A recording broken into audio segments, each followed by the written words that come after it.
Single dad CEO mistakenly sends his daughter to the wrong school only to meet a young teacher who will change their lives forever. You enrolled her where? That's not the school on her file. I submitted the forms you left on the desk, sir. It was signed. That's not her school. That's a mistake. Fix it. Daniel Ross's voice echoed through his glass-walled office like a thunderclap. At 42, he was a man used to precision, an empire built on data, risk analysis, and cutting-edge medical tech. Nothing in his world happened by accident, except now something had. His new assistant stood pale, flustered, fumbling with a tablet. Sir, I thought. I don't pay you to think, Daniel snapped. I pay you to follow instructions. He paced to the window overlooking Manhattan skyline. His reflection glared back at him in the glass. Tailored suit, sharp jawline, sleepless eyes. Kava, his daughter, the only thing he hadn't figured out how to fix. Since Emily's sudden death from a stroke 3 years ago, Kava had changed. Once vivacious and imaginative, she had retreated into a shell. She rarely spoke. She no longer smiled. Daniel had tried everything. Grief counselors, therapists, endless distractions. He compensated with the best of everything. Clothes, tutors, a spot in New York's most elite private academy, Hawthorne, and now this, a clerical error, a misfiled form. And his daughter had spent her first day of second grade at Southfield Elementary, a public school, a school known for its emotional development programs, not its academic rigor, not the place he had meticulously chosen. He picked up the phone to call the superintendent directly, then stopped. A text blinked on his phone screen. Kava, I liked my teacher today. It was the first message she had sent him in weeks. He stared at the screen, thumb hovering. Then he sighed, loosening his tie. Reshed my 300 clock, he said quietly. I'm going to the school. Southfield Elementary looked nothing like Hawthorne. The entrance was modest, the floors were scuffed linoleum, and the lobby smelled faintly of crayons and cafeteria pizza. A secretary with kind eyes welcomed him and led him through a narrow hallway filled with student artwork. Sunlight streamed through the old windows. There was no marble, no chrome, but there was color. There was warmth. As they approached Kava's classroom, Daniel motioned for silence. The secretary nodded and stepped aside. He peered through the small glass panel on the door.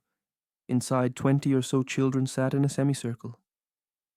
On a low stool in the center was a young woman with wavy auburn hair tied loosely back, wearing a cardigan and jeans. She wasn't giving a lecture. She was listening. One child spoke through tears about missing her dog. Another boy admitted he was scared of loud noises. The teacher didn't interrupt or rush them. She nodded, validating each voice with gentle presence. You don't have to be okay today, she said softly. You just have to feel safe. Daniel's breath caught. Ka sat near the back, not slumped, not vacant. She was upright, attentive. There was something in her eyes, soft, open, alive. He stepped back. That night. At dinner, he placed K.A.'s favorite pasta in front of her. She glanced up, cautious. How was school? He asked, gentler than usual. She hesitated. Miss Clara read us a story. She let us draw what the characters felt, not just what happened. Daniel nodded slowly. Would you like to stay there at Southfield? C.A. didn't answer right away. Then, almost imperceptibly, she nodded. Daniel stood alone in his study long after Kava had gone to bed. On his desk lay 2 folders, one labeled Hawthorne Academy, the other Southfield. Elementary.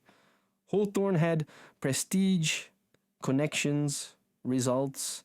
Southfield had a teacher who looked his daughter in the eye and told her it was okay not to be okay.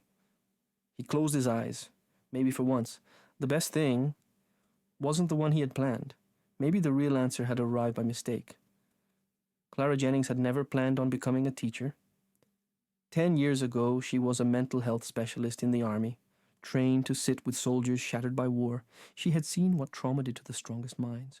She had learned that silence often screamed the loudest. When she left the service, she returned home to a small apartment, a toddler son, and the hope of a quieter life. But that life was ripped away on a rainy Tuesday morning when a delivery truck ran a red light. After the accident, Clara quit everything: hospitals, therapy clinics, places with ticking clocks, and clipboards that never truly listen. Instead, she found herself drawn to Southfield Elementary, a public school where administrators had the courage to experiment, and children were seen as whole humans, not just students. Now she taught room 203. Not English, not math, but something harder: the invisible curriculum of feelings. Her classroom had no desks in rows. The lights were soft. There were beanbags, calming jars, colored pencils, a reading loft shaped like a treehouse. There were no timed tests or behavior charts. There was a wall labeled Feelings Today, where students placed magnets with their names under emotions like brave, sad, tired, hopeful. They wrote letters to their feelings in quiet journals. They used music to paint with color, not with technique. Every Friday they gathered in a circle and shared something that hurt or healed. Clara knew they called her class, the soft room behind her back. She didn't care. She was teaching kids what she wished someone had taught her when she lost her son: how to hurt without breaking, how to speak without words, how to stay. Kevo Ross didn't speak for the first 2 days. She didn't draw, didn't smile, barely moved. Clara didn't push. When the other children shared how they missed a pet or worried about the dark, Clara simply glanced at Kava with a warm nod. "You're welcome here," her silence said. On day 3, Clara noticed Kava sitting closer during morning circle. On day 4, she saw the girl gently rest her hand on the corner of a paintbrush. On day 5, Kava placed her name magnet under quiet instead of invisible. It was enough. Daniel Ross stood behind the classroom's viewing window for the 3rd day in a row. He came during lunch breaks now, watching in stunned quiet. His first impression had been critical. No structure, no worksheets, no rigor, just kids sprawled on rugs, listening to cello music while drawing spirals on paper. He had thought, this is chaos dressed as compassion. But then came the change. Ka had started sleeping through the night again. No more 2 a.m. pacing. No more glassy stares at breakfast. She had begun humming softly, unconsciously, while brushing her teeth. She had even asked for crayons to take home. Something was waking up in her. And Daniel didn't understand it, but he couldn't ignore it. On Friday afternoon, Clara dimmed the lights and turned on a soft melody. "It's connection time," she said. Students were invited to sit with someone they hadn't talked to that week and share one thing that made them feel calm. Kava hesitated, then walked over to a boy named Caleb, nonverbal on the autism spectrum, who often sat alone at lunch. She knelt beside him, reached into her backpack, and took out 2 cookies wrapped in foil. She held one out to him. "No one should eat alone," she whispered. Caleb didn't speak, but he took the cookie. Slowly, cautiously, he leaned his shoulder against hers. Clara froze in quiet awe, and Daniel, watching through the door, unseen, felt his knees weaken. He turned away, stepping into the empty hallway, blinking back tears. His daughter, who had stopped connecting with the world, had just chosen empathy over fear. That night, when he tucked her in, Kava whispered, "I gave Caleb a cookie." Daniel smiled, brushing hair from her forehead. "That was kind." She looked at him, eyes wide and clear. He felt like me. He swallowed the lump in his throat. Maybe this wasn't just the wrong school. Maybe it was the only place that had ever been right. It was Thursday morning when Clara rolled in the small wooden box she called the mailbox to heaven. She set it gently on a low shelf by the classroom's reading nook and placed a tiny sign above it: "Letters to someone we miss." Some of the children had seen it before. Others stared at it, curiously unsure.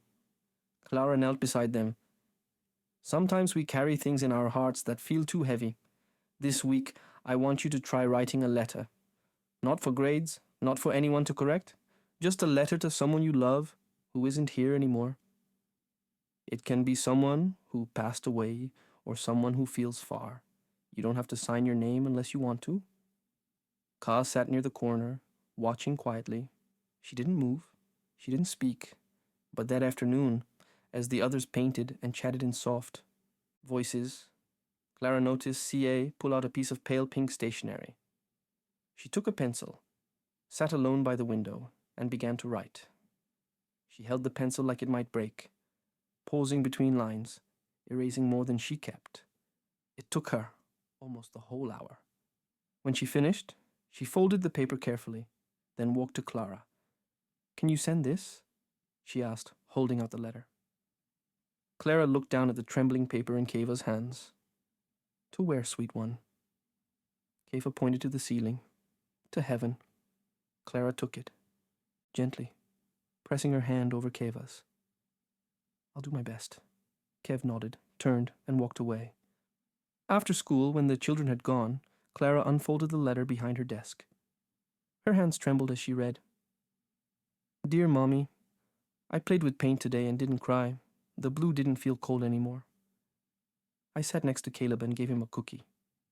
He didn't talk, but I felt warm. Miss Clara said, 'Feelings are okay, even the sad ones. I still miss you. But today, I wasn't scared.' Love Keva Clarara's chest tightened. She held the letter too. Her heart, eyes wet, then gently placed it into the wooden box. She didn't speak, didn't try to frame it with psychology. She just sat there breathing, letting the moment be. Later that evening, Daniel picked Keva up from school. She climbed into the back seat, quietly as usual, buckling herself in without a word. Daniel drove in silence, the hum of the engine and city outside their only soundtrack. At a red light, he noticed something sticking out of Kev's backpack, a folded piece of pink paper. She had forgotten to zip the pocket. He hesitated. Then slowly, he reached back and took the letter. "Kev, what's this?" She looked up, eyes wide, but didn't answer. Daniel unfolded it and read. The first few lines were enough to shatter something inside him. "The blue didn't feel cold anymore. I wasn't scared. I still miss you." By the time he reached the last word, Daniel had pulled over to the curb. His hands were shaking. He dropped his head onto the steering wheel and let the tears come. For 3 years he had buried everything. He had buried Emily with dignity, buried his grief under boardrooms and performance reviews, buried his daughter's pain under tutors and therapists and calendars. But this little letter in pencil and pink paper was the most honest thing he had read in years. "Daddy." Kava's voice was soft, unsure. He turned to her, eyes red, and took her hand from the back seat. "I miss her too." He whispered so much. Ka leaned forward, resting her head on the edge of his seat. She didn't speak, but her grip tightened around his fingers. It was the first time they had shared their pain out loud. The next morning, Daniel returned to Southfield earlier than usual. He waited until the last student had entered Clara's classroom before knocking softly on the open door. Clara looked up, surprised. "Mr. Ross?" Daniel stepped in, holding Kev's letter in his hand. He held it out, and for a moment, Clara thought he was going to scold her. Instead, he said, his voice thick, "I run a company that develops life-saving treatments. We build things that are supposed to keep people alive." He paused, looking down at the folded note in his hand. "But you're the first person who's actually saved my daughter." Clara's eyes widened. "She's not just existing anymore," he continued. "She's feeling connecting. She's remembering who she was." Clara swallowed hard, emotions swelling in her throat. "You've given her back to me," he said quietly, "and I don't think I'll ever be able to repay you." She stepped forward, voice barely a whisper. "You just did." Daniel returned to Southfield more often. Now, not out of obligation, but out of something quieter, more urgent. Curiosity had given way to reverence. Each time he stepped into room 2003, he felt as though he were watching something sacred unfold. Keva smiling faintly at a classmate, helping pick colors for the feelings tree, or even just sitting peacefully with a book in her lap, her forehead unnoted. One late afternoon, after the students had left and Keva was at music therapy, Clara was gathering handwritten gratitude leaves from the wall when Daniel stepped into the classroom. He hesitated at the door. "Can I ask you something?" She turned, brushing a strand of hair behind her ear. "Of course." "Why do you do this?" he asked. "This work, this place?" Clara paused, eyes drifting to the mailboxes, the soft lighting, the taped-up watercolor hearts along the windowsill. She exhaled, slow and steady. "I was a trauma counselor in the military," she began. "Years ago, I helped soldiers navigate PTSD, grief, survivor's guilt. I saw people at their most shattered and sometimes at their most human." Daniel listened in stillness. "Then I came home. My son Nathan was 5. He was wild and sweet, loved dandelions. We were walking to the park when it happened. Car accident, nothing dramatic, nothing cinematic, just sudden and wrong." She stopped just for a moment, then continued. "After that, I couldn't go back to hospitals. I couldn't sit across from people trying to hold their lives together while mine was crumbling. So I chose to be here, with kids who haven't yet learned to bury their pain, who are still soft enough to heal." Daniel didn't speak for a long moment. Then he said, "I thought I was helping Keva by putting her in the best school money could buy. But I never asked her what she needed." Clara offered a small smile. "Most parents don't. They just want to protect them. It's a kind of love." Daniel nodded slowly, a misguided one. He looked around the room again. The gentle colors, the space that had somehow taught his daughter how to feel again. "You didn't teach her to read," he murmured. "You taught her how to remember." Her mother, Clara, blinked, her eyes glistening. "She talks about Emily again," he added. "She didn't for almost 2 years. And now she tells me which songs Emily liked, what they used to bake together. She even drew a picture of the 3 of us, me, her, and Emily, as an angel." The next morning, Keva slipped another letter into the mailbox to heaven. This one wasn't addressed to her mom. It was for her dad. Clara, after reading it, passed it to Daniel quietly at pickup. He opened it in the front seat of his car. "Dear Daddy, you smiled today. It was when I told you I like school. You didn't even notice, but I did. I think we're getting better. Love, Keva." He pressed the paper to his lips. His hand shook. That Friday, Daniel arrived early. The school was still winding down. The halls were hushed, sunlight crawling across tile floors. He walked toward room 203, ready to surprise Kava, but something made him stop outside the classroom door. Through the glass panel, he saw Clara, kneeling beside Kava under the big classroom ficus tree. Kava's eyes were closed, her small hands resting gently against the bark of the tree. Clara whispered something. Daniel could not hear the words, but Kava nodded, breathing deeply. Then she giggled. It was a soft sound like wind catching chimes. Clara laughed too quietly. Then Kava reached forward, hugging the tree with tiny arms. Daniel's heart clenched. That laugh, that sound. He hadn't heard it in over a year. Kava turned toward Clara and whispered something. Clara crouched, down, hugged her back, and wiped away a tear from the girl's cheek. Daniel stepped back, not wanting to interrupt. He leaned against the wall, eyes closed, arms crossed tight. He wasn't sure what was happening between them. He just knew this. His daughter had started to return. Not just to him, but to herself. In the weeks that followed, something quiet and beautiful began to bloom. Daniel and Clara had stopped pretending to keep their conversation strictly about Keva. What had started as updates on progress and behavior turned into late afternoon chats in the garden courtyard after school, shared coffees in the staff kitchen, and once a slow walk through the nearby farmer's market when both just happened to run into each other.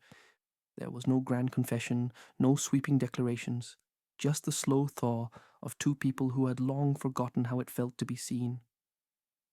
One evening, Daniel sat across from Clara in the teacher's lounge after helping organize books for a fundraiser. The fluorescent lights buzzed overhead. But the air between them felt like candlelight. "I never imagined this," Daniel admitted, sipping lukewarm coffee. "Raising Ka alone. 3 years ago, I was still learning how to balance meetings with bedtime stories. Then one day, I was both her father and her mother, and I never felt like I was enough for either." Clara's gaze softened. "You've done more than enough." He looked down. "But it never felt like it." She touched his hand gently. "Love doesn't always look like enough, but it feels like safety. And Keva feels safe with you." Clara was falling for him. She knew it, but a wall remained. She couldn't shake the feeling that her presence in this fragile world of theirs was something delicate, temporary.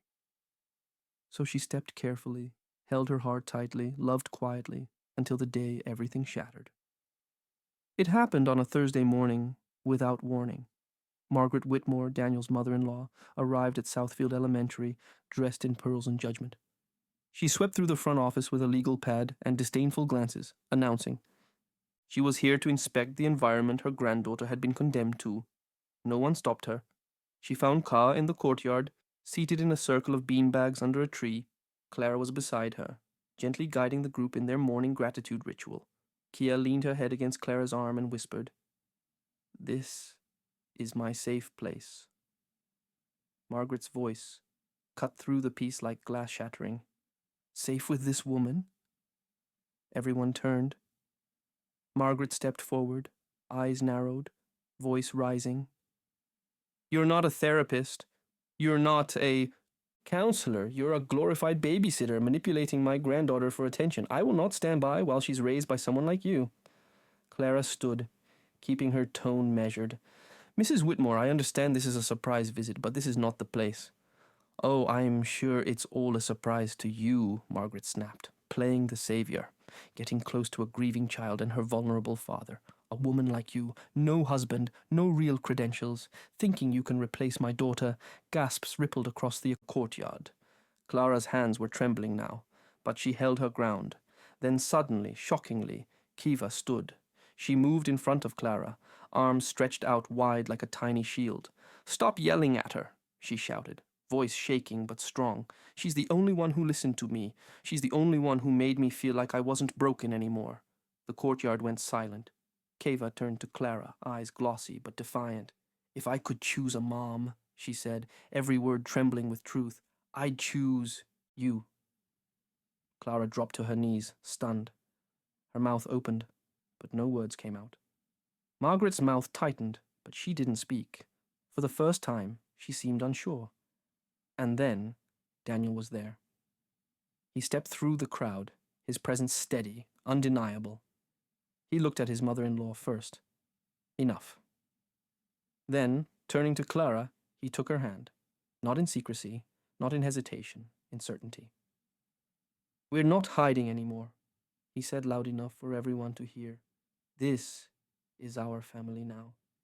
The teachers didn't speak. The children watched in awe. And for the first time in years, Kava smiled. Not a faint curl, but a full, proud smile. Because she had spoken her truth. And someone had listened. Someone had stayed. Daniel had never truly confronted Margaret before. Not when she criticized his parenting. Not when she second-guessed his every decision since Emily's death. He had always absorbed her disapproval with the quiet guilt of a man trying his best and still feeling like it was never enough. But after Keva's declaration, after the whole school heard his daughter call Clara Mom, everything changed. Margaret stormed into his apartment 2 days later, waving a thick folder of legal documents and accusations. "She's manipulating the child," Margaret spat, throwing the folder on his dining table. "You're too grief-blinded to see it. This woman is unstable, emotionally dangerous, and enough." Daniel's voice, calm but sharp, cut through her tirade. She blinked, stunned. I've let you question every move I've made as a father. I've accepted your grief, your bitterness, even your insults. But not this. He stepped forward. You don't get to decide who makes Keva feel safe. She does. Margaret's face flushed. You're going to let her be raised by a woman who isn't her mother. I'm not letting anyone do anything, Daniel said. I'm standing beside the girl who finally smiled again. And I won't let you steal that from her. Margaret's voice cracked with fury. Then I'll file for custody. Daniel didn't flinch. Do what you need to do, but I suggest you ask Kay what she needs. Before you go trying to own her. Clara sat alone on the wooden bench behind the school that Friday evening, the sun dipping low behind the city's skyline. Her hands were clenched around a letter. She had spent the last 2 nights pacing her apartment, haunted by Margaret's words. You think you can replace my daughter? No. Clara didn't. She didn't want to replace anyone. But maybe unintentionally she had crossed into something too fragile, too sacred. She loved Ka, loved the way she tilted her head when she listened, loved how she smiled with her whole body when she felt safe. And she was falling in love with Daniel quietly, deeply. But now there were legal threats, questions of custody, reputation, and worst of all, Keva was in the middle of it. So Clara did what she thought was right. She resigned. She folded a letter, left it on Daniel's doorstep, and disappeared before sunrise. The letter read, Daniel, if my presence threatens Kev's peace, I'd rather disappear than take another safe place away from her. She has survived so much. She needs stillness, not more chaos. Please, tell her that I never stopped caring, and I never will. Clara Daniel found the letter the next morning and froze. He read it twice, then a third time. No, he whispered. He rushed to his phone, called her number. Disconnected, he called the school. They confirmed her resignation.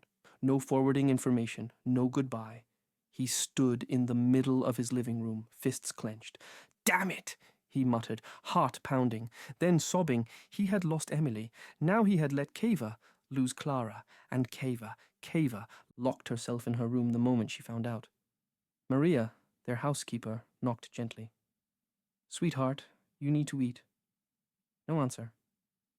Daniel stood outside her door for hours. Baby, he said softly, please talk to me. She didn't. That night, he sat on the floor outside her door. I know what it feels like to lose someone who brings light into a dark place. He said, I lost your mom, and I didn't fight hard enough to keep from losing Clara. Inside the room, silence. I won't let it happen again. A soft sniffle broke through. Daniel leaned closer. I promise you, Keva, I won't let you lose the one who brought your light back. The doorknob clicked slowly. The door opened. Keva stood in her pajamas, eyes puffy, face pale. She held out Clara's letter. The edges wrinkled from her crying hands. Let's go find her, she whispered. Daniel knelt and wrapped her in his arms. Yes, he said. Let's bring her home. It took Daniel 3 days to find her. The school had no forwarding address. Her phone was disconnected, but Clara wasn't. The type to disappear entirely. She was the type to keep giving even after breaking. Through one of the teachers at Southfield, Daniel learned she had gone to volunteer at a local community center. Small, underfunded, but filled with color and heart. The kind of place Clara had always loved.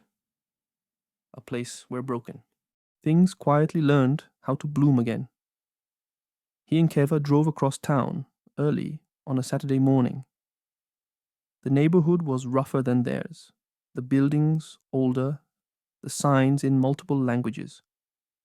They walked inside, hand in hand, and there she was. Clara stood at the back of a dusty art room, helping a child paint a sun with crooked rays and a bright blue smile.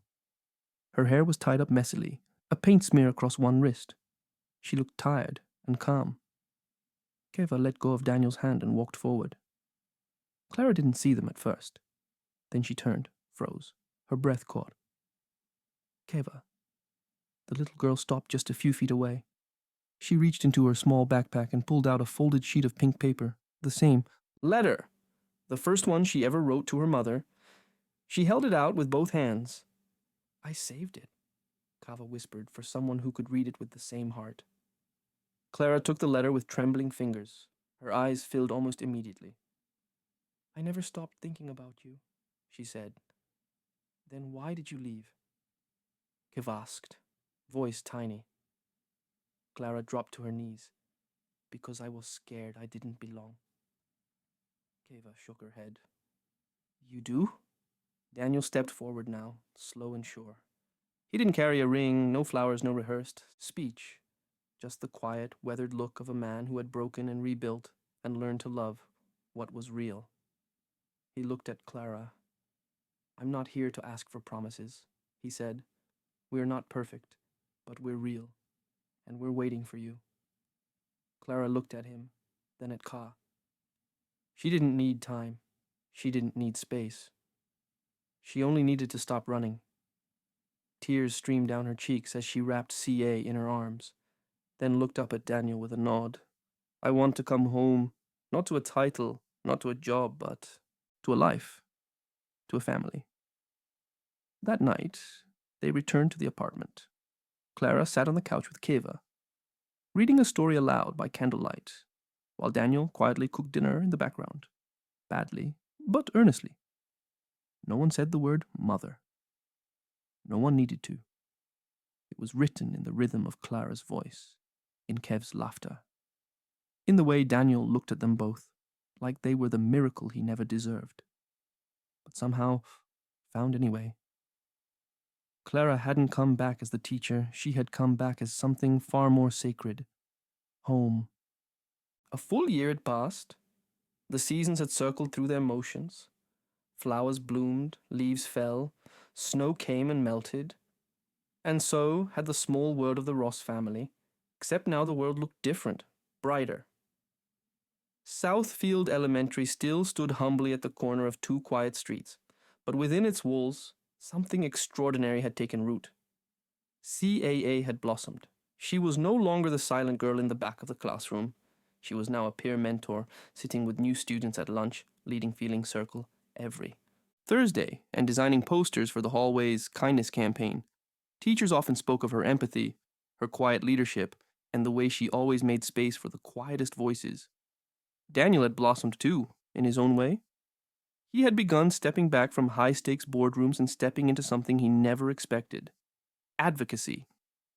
He and Clara had launched a joint initiative called the Southfield Center for Learning and Emotional Recovery, an expansion of Clara's classroom model, offering free programs for children navigating grief, trauma, or emotional silence. They had found a rhythm, soft, imperfect, real, and through it all, Clara was their center. On a sunlit June morning, the school buzzed with anticipation. Parents, teachers, and families filled the fold-out chairs on the front lawn for the 5th grade graduation ceremony. Streamers danced in the wind, children fidgeted in new shoes, and cameras clicked like popcorn. Among them stood Margaret Whitmore. She had not spoken to Daniel much since the custody threats. Had quietly fizzled out, but over the months she had seen the photos CA. She had heard her voice on weekend calls, and while she had not said it out loud, something inside her had softened. Now she stood quietly in the back row, clutching her purse tightly, eyes scanning for her granddaughter. And then there was Kiva, standing tall at the podium, her hair braided with yellow ribbons, holding a note she had written on pink paper. She looked out at the sea of faces, and then she began. When I first came to Sfield, I didn't talk. First. Didn't laugh.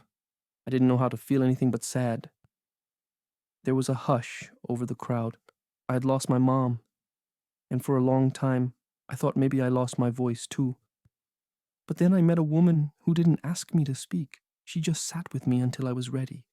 Clara, sitting beside Daniel in the front row, felt her throat tighten. She gave me crayons and music and space to breathe. She didn't tell me I was broken. She showed me I was healing. Daniel reached over gently, taking Clara's hand in his. Keva continued, her voice growing steadier.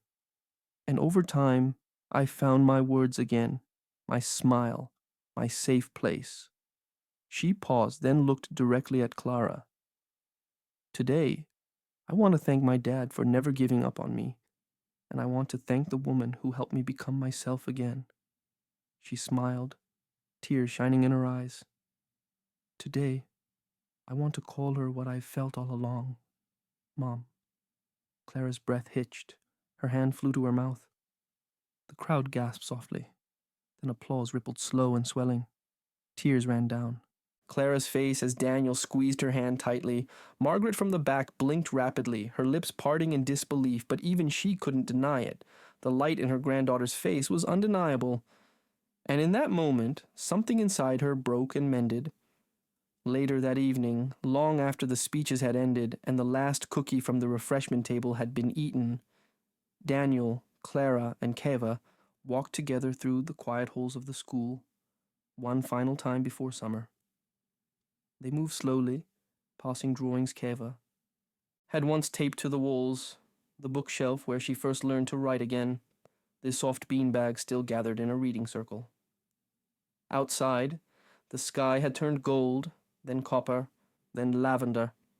They stepped into the grass barefoot, shoes forgotten. Keva skipped ahead, chasing the last rays of the sun. Her laughter echoed over the empty lawn, bright and free. Daniel and Clara walked side by side, their hands brushing, then clasping, naturally.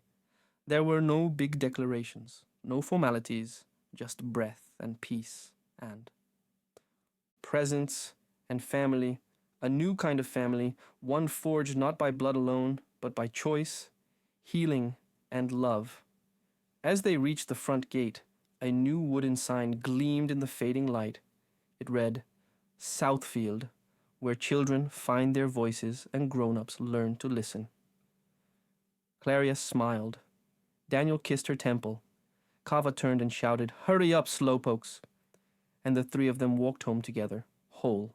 And so, from a simple mistake on a school form, came the greatest discovery of all. A voice returned, a family, reimagined, and a love that healed not just a little girl, but everyone who dared to believe in second chances. Because sometimes it is not the path we plan that leads us home. It is the one we never saw coming. If this story moved your heart, made you smile, or reminded you of the quiet power of kindness, please subscribe to Soul Stirring Stories for more tales that warm the soul, restore your faith in love, and celebrate the beauty of being human.